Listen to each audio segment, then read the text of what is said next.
Hello and welcome everyone to the tutorial. In the previous video, we talked about print function and strings. This video is going to be about variables. So what we have done up to this point is we have used print to print strings onto the console. But let's say we want to print hey bitcode multiple times in the code or use it in a later point of code. So what we can do then is use something called as variables. Simply put, variables are containers that store data or allow us to use them later. So let's see how to create a variable. So to create a variable, you first need to name the variable. So let's say we name it A, then use the equal to sign, which is also called as the assignment operator, and then your string. So let's say hey bitcode.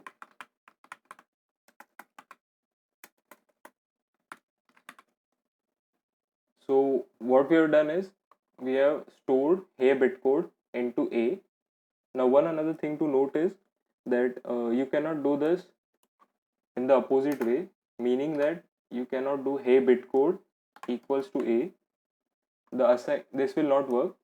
The assignment operator only stores data from the left side to the right side.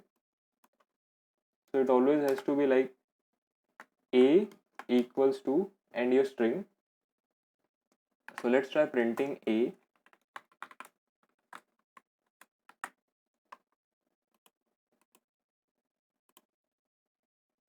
So as you can see, it printed hey bitcode. Now let's say we assign A to a new string hello. So what this will do is now overwrite hey bitcode and store hello into A. So if you print this, it will output hello onto the console instead of hey bitcode. So let's run this. So as you can see, it printed hello. So you can not only store strings into variables, you can also store integers. So let's clear this up a bit. Now we'll use another variable name. Let's say store phi. So what we have done is we have stored phi into nums, which is our variable name. So let's run this.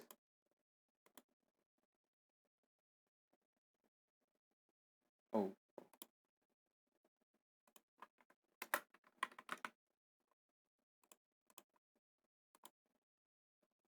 So as you can see, it printed phi. So the error occurred because A was not defined as we changed it to nums, and now there is no A in the code. So that's the reason we got this error. So we stored integer into nums, but there is also another data type called as float. So a float is basically a number with a point in front of it. So let's store it. So 5.4 will be counted as float in Python. So let's try printing this.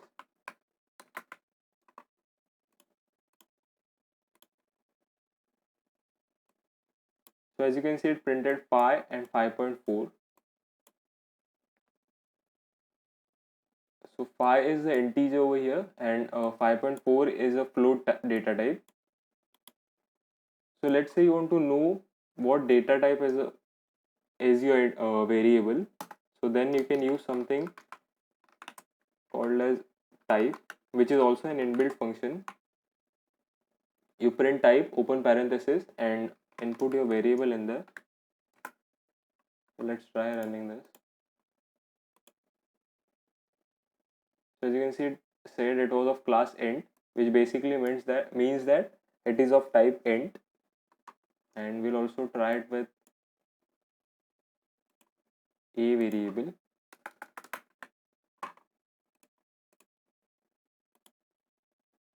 It should print float. So yes, so the variable a is of type float.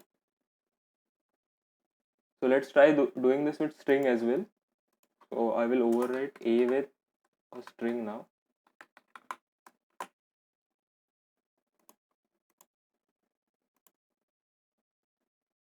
So as you can see now, a is of type string.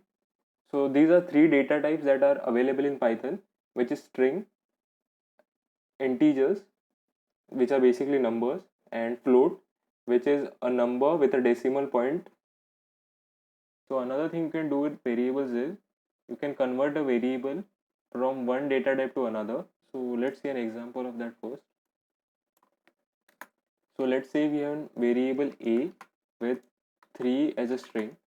So here 3 is a string because it is encased in quotes. Let's verify that first. So as you can see, our variable a is of type string. So let's say I want to use this 3 as an integer in some case. So we'll name a new variable b, and to convert a into integer, what we have to do is we have to type int open parenthesis and the variable that you want to convert into int, which is a, and then close parenthesis. So we'll print b and also the type of b.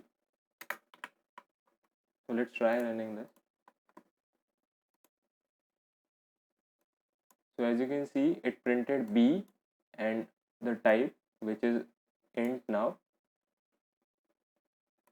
So the similar can be done for float. So let's create a new variable and let's convert a into float. So to convert to float, you just type float and then convert the variable that you want to convert. So let's try printing c and the type of c.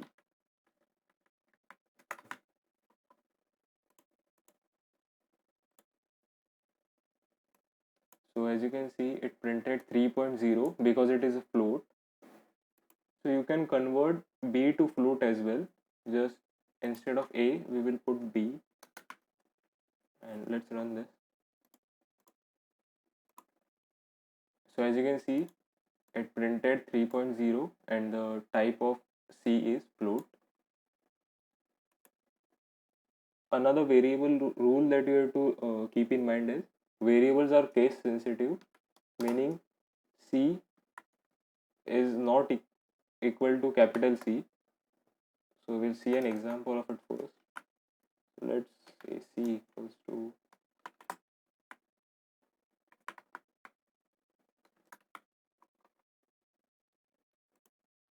let's try printing c. So we are printing capital C. So as you can see, it printed by. So that should cover variables, data types, and data conversion. Anyways, that's going to conclude this video. As always, thanks for watching and support me by subscribing it if you liked it, and you are now ready to move on to the next video in the series.